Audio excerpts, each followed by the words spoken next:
Welcome to the final month of my year-long lettering style challenge. If you have hung in all year with me, congratulations. That is so awesome. I actually surprised myself by keeping up with it all 12 months. I've had so much fun creating new styles. I hope you've created some of your own. If you're a beginner and you've just been using my styles and workbooks, that is awesome as well.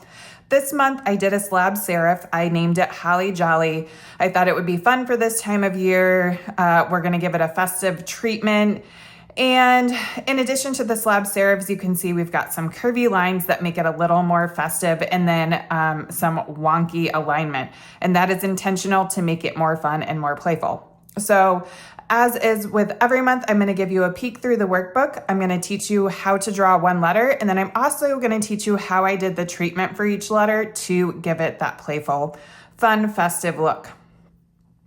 So you've got your details on what elements make this style what it is, a little description, the video lesson, which you are here watching, the basic steps, almost always the same. We draw a letter frame, we add weight, we add serifs, and then we refine and add details. This is an overview to look at the full alphabet, the uppercase and lowercase. Then you've got a sample full color alphabet. I just like to give that to you so you can kind of see what it would look like. Maybe you want to try to recreate it using what you learn in the workbook and this video. Then of course you can print these, you can do them on your iPad. You get the PDF plus the Procreate file, trace them, do them on your own. You can also work on adding different treatments, maybe that aren't holiday style. And then at the end, I've given you an example. This is some artwork I did last year. It was one of my most popular posts, so I decided that's what I was gonna do for this workbook because I never really taught how to do what I did. I used a lot of brushes from my Maximalist brush kit, so you'll see that later in the video how that works. If you already have it, awesome, you'll use it for what we're gonna do today. If you don't, you can just watch what I'm doing and see if it interests you or just, hand draw in all the elements. Then I've shown you a simple way to customize it. You can add just some star details inside, change the letter colors, or take out the thick crossbars and make thin curvy ones. And that's just a really fun way to do it as well. And then if you followed me a while anyway, you know that I'm known for kind of mixing lettering styles. That's my favorite look. So down here, I've shown you an example of how you can do that with the phrase very merry simply by unconventionally mixing capital and lowercase letters. So I left an outline here. So whether you're doing this on your iPad or on paper, try to give it details and elements that make it your own and just lean into that mixy kind of fun style. And then as always, my tips for creating your own lettering styles are linked. I did have someone write me and say, oh, I can't click it. You cannot click a link from Procreate. So if you have this open in like iBooks or just as the PDF file on your iPad, you can click it. You cannot click it from Procreate. So make sure you open the PDF version if you want to be able to click the links. Terms of use, they're very simple, but you can always write me if you have questions and then just links to how you can connect with me. All right, so now we will get into drawing a letter A and then giving it the treatment for each of these kind of fun, festive looks. So our sample letter will be the letter A. It's very blocky. Slab serifs are quite chunky.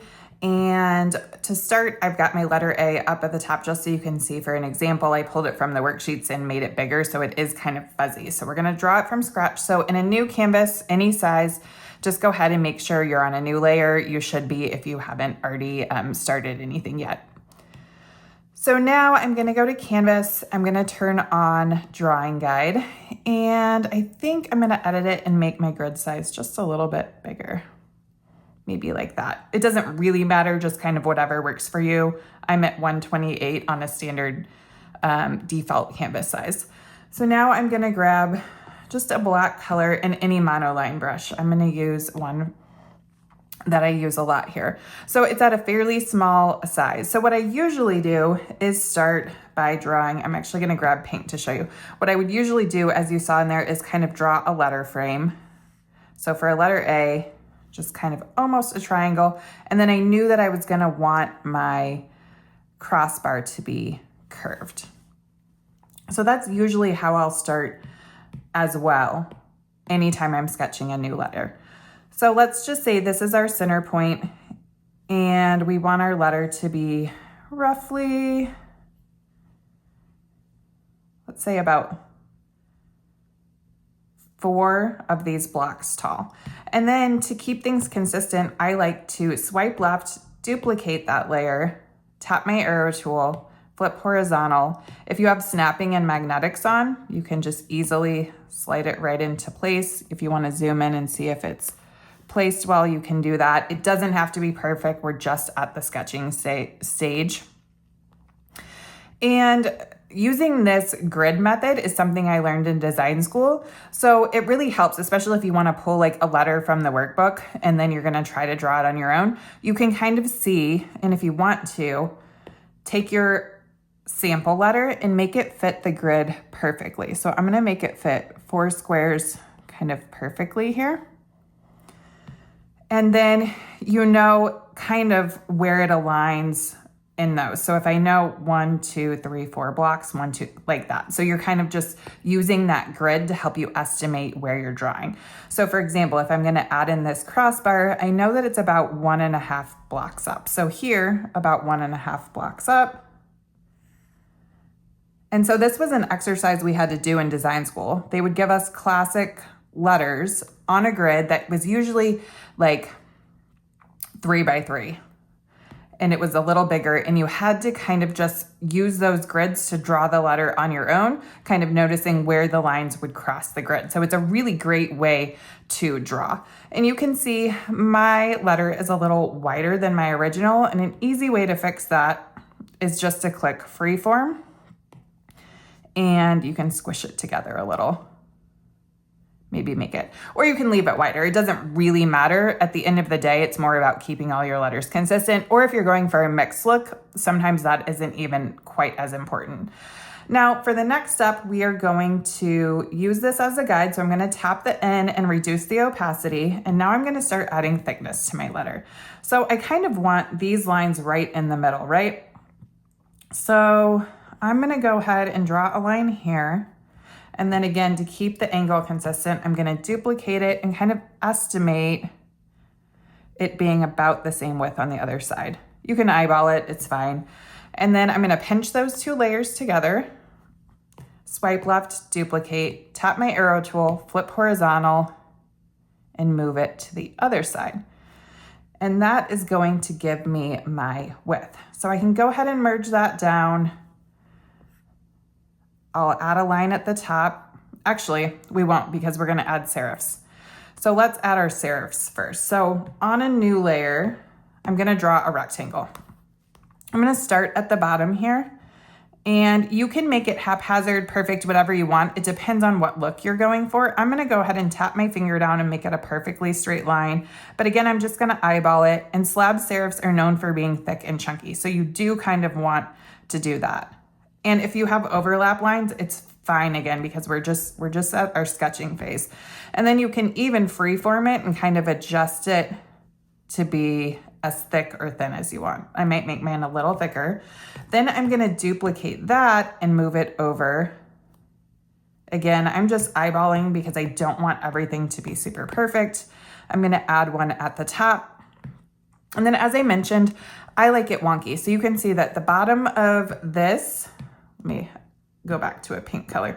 The bottom of this serif is higher than this serif. And I did that on any letters that kind of have 2 serifs like that. I'll show you on the full alphabet. So you can see like this is lower than that one. This is lower than that one. The K, I wanted it to be a little just kind of, I don't know a better word to use than wonky.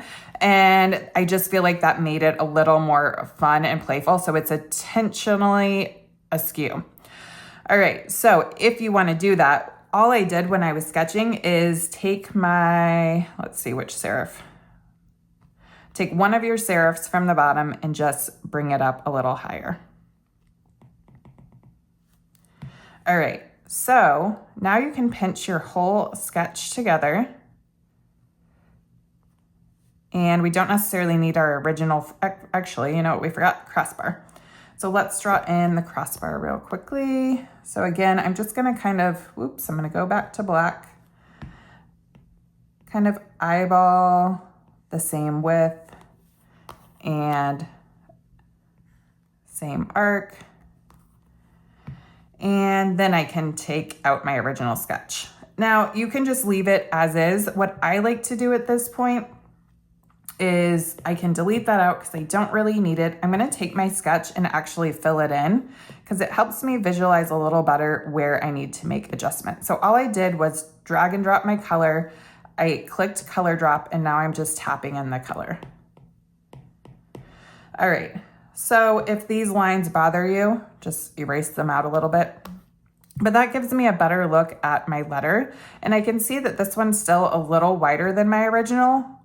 If you were drawing from scratch, you wouldn't notice that. I do since I did it that way. So I can always just, again, freeform adjust it a little better to be like that. And then one more time, I'm gonna tap my N, reduce the opacity, and redraw my letter. You may notice we've basically done these same couple steps in every single video this year. So again, what I would usually do is draw my one line. When you're tracing such a, you know, when you did where we duplicate and flip in your first sketch, you don't necessarily have to do that in your final letter because you've already given yourself the proper angles. Sometimes when you're working in a raster program, which Procreate is, when you duplicate things too many times, they do start to get fuzzy. So if you notice that, instead of duplicating, go ahead and just draw everything from scratch again and try to follow your lines as best you can. So if I hold my line like this, so if I put my pencil down and hold, it becomes a perfectly straight line, and you can always click edit line and adjust it like that as well. So something that I'm doing when I'm creating coloring pages is a lot of that. And you can even do it with arcs and ellipses. So if I let that make an arc and I click edit arc, I can kind of adjust it to make it however I want. And I use that feature of Procreate a ton. So again, doesn't have to be perfect because we want our letters to be a bit wonky. And then as I've mentioned in past videos, I'm just holding my finger down to get that nice straight perpendicular or horizontal line. Sometimes when you do that, it ends up leaving a little dot because you press your finger at the wrong time. Happens to me all the time, so I just erase it out. The elements of each letter you're gonna repeat throughout your alphabet. So there's kind of a few basic shapes with each alphabet, and that's what keeps your alphabet consistent. So when I'm creating new letters, and I've shown this in past videos, I'm gonna take these same serifs and copy and paste them into each letter, which gives me a very consistent look throughout. Even though it's intentionally a little funky, I still want, like you can see for this part of the letter E, let me make sure, let me put all these together for a second here.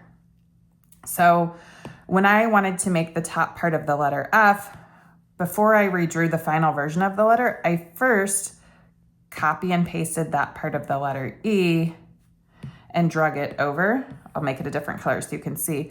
And that was the start of my letter F. So same thing with the leg of the K and the R, or the M and the N, the O and the Q. If you can repeat elements of your letter by copy and pasting, or like you can see the I, for example, is a really good one. The I, if I copy and paste that, is part of the H, it's part of the K, it's the top part of the L, it's part of the P. So if you repeat those elements, it really helps keep your letter forms consistent. All right, so we've finished our A, and again, we can just go to black, drag and drop our color, tap continue filling, and color drop. And now we've got our final letter A, and we will use that to start adding some of the fun treatments to it that I did in the Holly Jolly. All right, so I'm gonna bring in a reference image so I can remember what I'm working with here. Sometimes I'll use reference here, add an image. You need to have it saved somewhere on your iPad to do this. And I could bring in my Holly Jolly image, and then you can move it around and get it out of your way. Sometimes what I like to do even better then that is just bring it in, whoops, meant to turn off my reference, is add a new layer, tap your wrench, tap add, insert a photo or file depending on where you have it saved on your iPad, and then just bring it into the corner of my screen. I don't know why I prefer that, but it just tends to, I don't know, feel a little less chaotic to me. So we don't really need actually the drawing guide anymore either. So let's go ahead and take our letter A and just do a few of these examples. You can see this one is repeated, this one is repeated. And same thing if you do a longer phrase like the fa la la la la, I have somewhere on my iPad. So you can see, you know, I'm not doing something different for every single letter. I have kind of this ornament inspired letter. This one is stitched. This one has got like a sweater treatment. This one has some stars and then kind of a fun outline. And then this one was kind of supposed to look like a gingerbread. So I did those couple things and then repeated them and just kind of placed them where I thought balanced the piece well. And then of course added some background elements just to make it a little more playful and fun. All right, so let's start with the H version up here. So I'm gonna take one of my letter A's and just keep it so that I always have that to go back to. So I'm gonna swipe left, duplicate, bring my letter A down here. I'm gonna turn off snapping and magnetics for now. The color palette that I'm using is on the blog. It is actually called the Festive color palette. So you can find that on my blog. It's right here. And I'm gonna start with this super dark red. I'm gonna drag and drop it. If yours doesn't drag and drop fully, it means your threshold needs adjusted. Mine's at 90%. So when you drop and you move your pencil, if I go too high, it'll fill my whole page sometimes. If you're too low, it's not gonna get the corners of your letter. So right now, I'll just keep it around 85%, and that did fill my color nice and solid, or my letter nice and solidly. All right, so now I want a slight pink outline on the background. So the easiest way to do that is to duplicate and then tap your bottom letter, and I'm gonna take this kind of peachy pink and fill it. You can't see it because it's below the layer, but it's there. So while you're still on that layer, tap your magic wand icon and click Gaussian blur. And we're gonna go to like a 2 to 3%, pretty subtle. And now I'm just going to duplicate that layer a bunch of times because that's gonna make it more opaque. And then I'm gonna pinch them all together, or you can tap and merge down. My nails are getting a little long, but that doesn't work that well. You can also select the layer. As long as the color here matches, it will fill that layer. Also, if that's hard to see, maybe I'll make my background the dark green color. So you've probably seen me mention this in past videos too. I don't really love to use this background color option just because I feel like it gives me less control. I usually add a new layer and do my own background. So if I fill that, I think it's a little easier for you to see the colors that I am working with. And that also dictates your design, right? Like, so I have white behind this. If I was doing a white background, I would obviously have to pick a different color so that it showed up better. All right, so the lines, the edges of that, when you do Gaussian blur, do get a little fuzzy. So if you want to duplicate it a few more times, it continues to get more opaque. Usually that works pretty well. If I feel like it's still too wonky, sometimes I will take just a thin monoline in that color and kind of go over the edges and smooth it out. Or if you notice like the edges still have some red, that's when it comes in handy to do select fill color, and you can see how it keeps filling some more color. So sometimes you have to zoom in to even notice that, but that to me looks pretty good. Like it's a pretty smooth line. It's a lot faster than drawing things by hand. Now, when we get to this one, we will have to do it by hand. So save yourself time where you can. All right, so now what I did is added some little sparks that I used up here, and those are from my Stardust kit. I use stamp 13 throughout most of this. And so on a new layer, that stamp is really big, so I'm gonna reduce the size. That's pretty perfect. And then just do one on each side there. Then I just took a monoline brush again, increase the size. I use this light, it's like a really light greeny yellow. It's not actually white. And then just add maybe 2 dots. And again, adjust the size if you need to. And then maybe I'll add 1 at the bottom. And then I made it really fine. So I'm a small monoline now, and then back to the pink. And then what you do for your details might be dictated by the letter. So for the A, maybe I'll try doing this kind of curly Q design. It felt kind of ornamental and festive to me. And that's not too bad. If you wanted to add 1 more dot to fill space there, or try adding like some little curly cues, I just kind of play with it until I'm happy with it. And again, it's dictated by what letter I'm drawing, how exactly that works out. So that is the first style. Next, we'll move on to the stitch one, which is actually really easy. We'll kind of go through 2 ways to do that. And then we've got the sweater, star, and gingerbread. All right, so instead of using the letter A, no, we'll go ahead and keep using, I was gonna show you with the letter O, but we'll go ahead and do another letter A. So I'm actually going to swipe right on my first letter A so that they're all highlighted, and group that. And then I'll just call this the red A. Maybe I should have called it dark red because we've got another red, but I'll call that something else. All right, so we're gonna duplicate our original letter A and bring it down, and now we'll do the next one. So this one, we're gonna drag and drop teal. Again, we're gonna make an outline. If you wanna make it faster and easier, just for the purposes of me showing you this, we'd go through the same process we did on the outline with this one. To make it faster, because otherwise I'm repeating the same things, I'm gonna bring that down as my outline layer and just make it the lighter. Whoop, see, now my color fill is too high. So I'll bring that down and then move my threshold down. Oops, you know what it is? Actually, I brought the wrong letter A down. That is why. Okay, so that one belongs up there. That one is my duplicated one that I brought over. Oop, I'm still on the wrong layer. What the heck, man? Oh, I didn't bring it over. All right. So as I've mentioned in past videos, I could edit out when I do silly things like that, but I think it helps you to see that we all kind of get confused and make those mistakes and how to fix them. So I'm gonna leave it in the video. All right, so that is that. And now we're gonna add stitching. So you can use, like I have in my arsenal of other people's brushes, a couple stitchy kind of brushes. Like I have one from, I think Ian Bernard in here somewhere, and Freestyler. So like that flight path, it's not a perfect stitch, but that does work really well.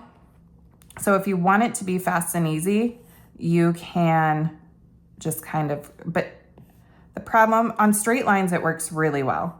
On curve lines, you usually end up having to kind of select and adjust them. That one worked pretty well, so it just kind of depends. So you can see that one's a little wonky, right? So I'll have to use my selection tool, make sure I'm on freehand, and adjust it. The other thing you can do is just go back to your monoline brush, and on a small size, and that brush, I might even want it to be a little smaller, so I'm gonna pick a monoline that can go even smaller. It's a little too small. And if you draw a straight line and then just take your eraser at a small size, you can go through and make a stitch as well, depending on how big or small you want it. That way is a little more time consuming, but it's a little more consistent. So that's just up to you. So that's basically it for how you do the stitch letter. So let's move on to the next one. All right, so I'm gonna group that now, and I'll call that my stitch letter. So that one's really simple. And then for the next one, we are once again gonna duplicate our letter A, bring it over. This one, I'm gonna do this kind of brightest red here, drag and drop, and now I'm gonna give it a sweater treatment. So I'm gonna use then this slightly lighter red, And in my Maximalist brush kit, there is a knitted brush. So what I'm gonna do on a new layer, I'm gonna draw the knitting. And let's try it with pink too. Let's see, I can't remember what I used originally. Yeah, let's go ahead and do that. And now if we just tap it and add clipping mask, it's confined to the letter A. And if you want it to be more subtle, just tap the N and reduce the opacity. I'm pretty sure that's what I did. All right, and then for the background, I gave it a fun little beaded treatment. So I'm gonna add a new layer below. I'm gonna grab that kind of light yellowy white color, and then I'm gonna use my solid dot garland. And let's test the size. I'm gonna go a tiny bit bigger. And now I'm just gonna try to trace my letter A. So I'm gonna go like that, let it create a line and shift it into place. And then I'm gonna go around the whole letter just like that. And sometimes you might just wanna tap one in depending on how it looks. Oops. But again, as long as you kind of stay on the edge and trace it, it comes out well. So again, you can tap it in if it feels easier, or you can draw that line and then adjust it, and it can do arcs as well. Sometimes if your arc isn't enough, it'll think it's a straight line. So just come in and try to go like that. And again, you can adjust it. If that feels too close in the center, just show a little bit less. Totally up to you, or you can reduce the size of the brush and make it smaller. So again, if I do, whoop, I want one more. And I create my line and it's a little off, I can click edit line and bring it over just a little more. So it's pretty easy to edit and make it look like you want it to. And again, it doesn't have to be perfect. See how I added just a tiny little one there to kind of, you can 2-finger tap to undo, tap it in when it works better. Maybe that one needs a little more. So I just kind of play with it until I'm happy with how it looks. Oop.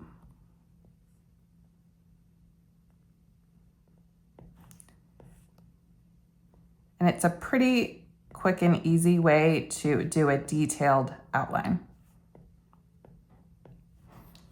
All right, so I'm not super happy with the middle. So probably what I do is erase that out. Whoops, make my eraser bigger. And then maybe try doing my brush size just a tiny bit smaller, not enough that it's noticeable. Whoop, that's kind of noticeable, but that it fills that space a little better. And again, I can edit my line and kind of drag it over.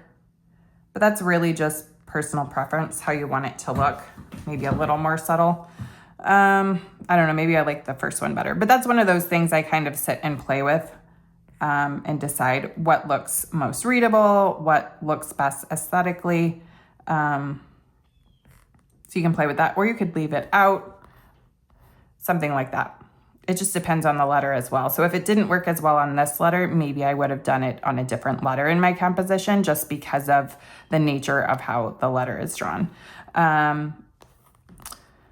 So that is that. We have, we have the pink one too. Those are all pretty easy, but we'll walk through them all. All right, so for the white one, once again, let's go ahead and group those, get them out of our way. We'll call that one knit. Anything that helps you remember what to come back to if you want to redo it. So once again, I am going to add a new letter.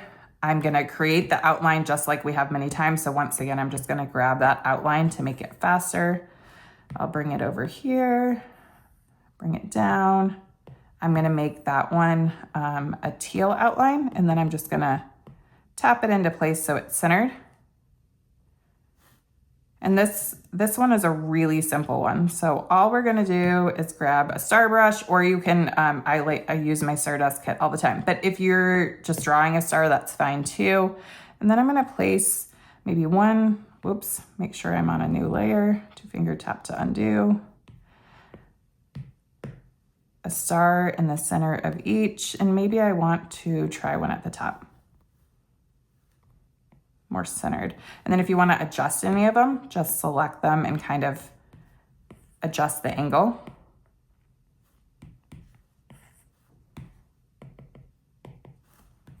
And then all I did was add some details with teal and a thin monoline. So I'll go back to my original.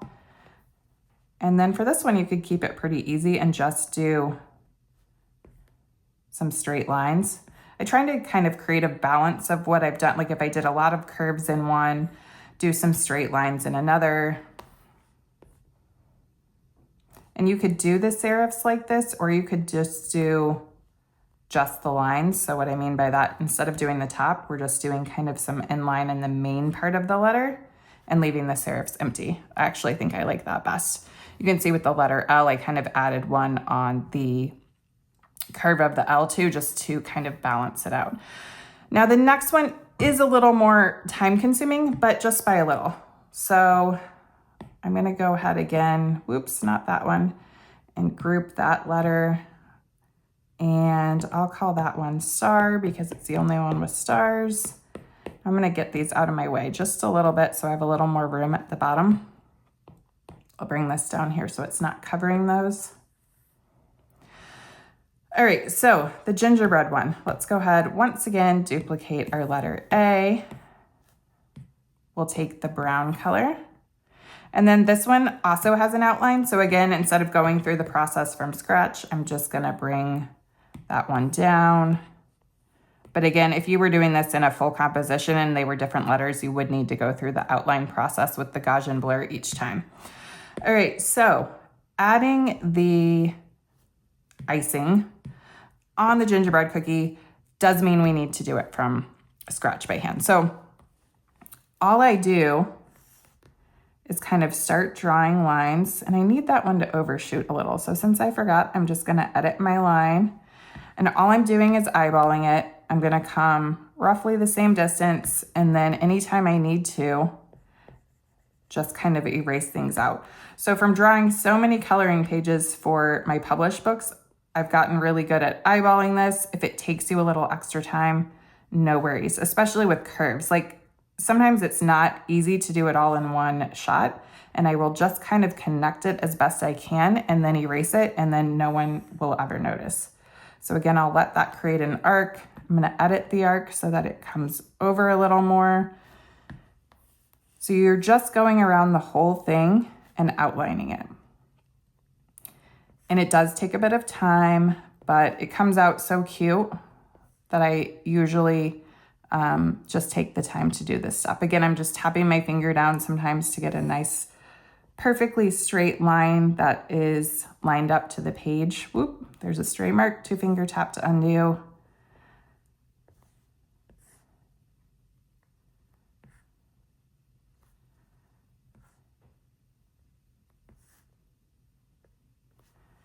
So you can see it's really not too bad.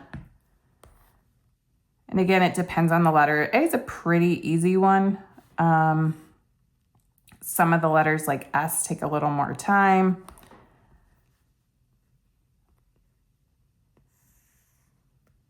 All right, so I've got in my outline. For this level of detail, I chose not to do any shading. Like maybe you took my gingerbread lettering tutorial last year. We did a lot of shading to make it look realistic. This one, we have so much going on.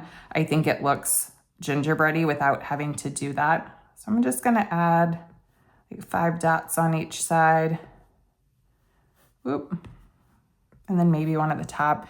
You can see with that one, I chose to do like, again, it was dictated by the letter and then the place in my composition. Like I decided to keep that one simple. That one I added some more detail just with the same brush. So having more than one gingerbread letter in your composition, I think works well and is really fun. And so for the very last style of letter I did, and again, these are just the ideas I came up with. You could come up with a lot more as well. Let's go ahead, get those out of our way. So that's our gingerbread letter. And so for our final letter A, I'm gonna bring it down. This one is pink. And then this one's pretty simple as well. So I'm gonna go back to that Stardust brush I use, so I can click recent and go to stamp 13 since it was fairly recently that I used it. And again, I'm going to use that bright red color, add a new layer, and I'm going to do a big star, and then I'm going to reduce the size and do a couple small stars. Whoops. Like that. You can kind of play with, do you want to add more?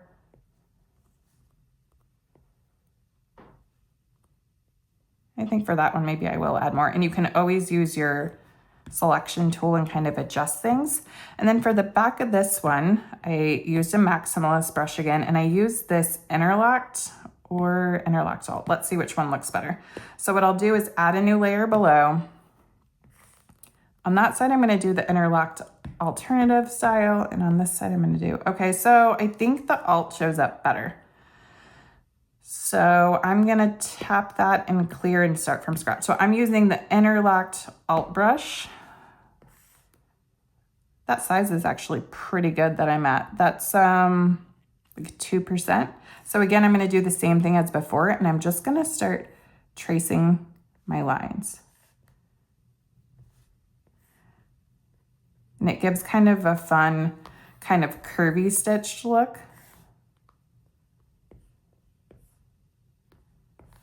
And you can see this one goes even faster than the other one because with that interlock style, it's quite forgiving. So I do kind of try to start it in the middle of my last one. But at the end of the day, when you zoom out and you've got so much going on in your piece, any small imperfections are not going to be noticeable. All right, so that is easy as that. And I thought that just kind of gave it a fun, almost holiday sweater kind of look. And then if you want to go back and edit your stars, like I'm noticing now, like maybe I want to put one in the middle too. I don't know. But that's something I play with as I go through and kind of base it around my entire piece. And so those are the main styles that I did for my Holly Jolly and my Fa La La composition, and then you've got the full alphabet in the book. So again, for the background, all I did was add some kind of fir branches, a few of these cute little bells, and again, I just draw one and then I copy and paste it, and I usually have elements that are in odd numbers. So I have 3 bells, it just looks better to our brain, and then I added some berry stems, a few kind of floating berries, some dots, some hearts, just anything that kind of helps fill space, balance your piece, and just makes it more playful and fun. I think if I turn off the drawing guide, that will make it look better. But you can see like how I was talking about, like the S I kept really simple, especially because this was a piece where my letters were a much smaller size than say the Holly Jolly or the Fa La La. So again, I did pretty much the same treatments on all these letters and just kind of brought them this year into my Holly Jolly piece. So I hope you have a lot of fun with that. I hope you make something festive. Tag me on Instagram at @ByDawnNicole, and I can't wait to see what you create this month.